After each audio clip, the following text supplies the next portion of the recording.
kalau sudah menjadi ibu, itu pikirannya bahkan menjadi doa. Makanya kalau ada anak misalnya bertindak kurang menyenangkan, atau suami sedang kurang nyaman, kurang baik sikapnya, cepat arahkan kepada doa yang baik. Dan potensi itu yang bisa merubah. Anak kecil main di pasir, kisah nyata, ibunya masak. Saya pernah sampaikan di sini. Tamu datang, tamu ayahnya. Ibu sudah siap menyajikan, datang anaknya. Umi. Pasirnya dilempar ke makanan yang sudah jadi. Kalau ibu di posisi jadi ibunya anak itu, apa yang ibu lakukan? Aduh, mana itu? Astagfirullahaladzim. Ibu ini mengatakan apa? Perhatikan kata ibu ini.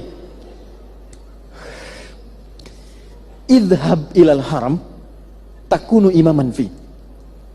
Nah, kamu pergi deh ke Masjidil Haram jadi imam di sana. Dia memendam rasanya, dikeluarkan dikatanya, kamu pergi ke Masjidil Haram jadi imam. Sampai sekarang anak itu masih jadi imam, bahkan ketua dewan imam di Masjidil Haram dan Masjid Nabawi. Itulah Syekh Abdurrahman As-Sudais.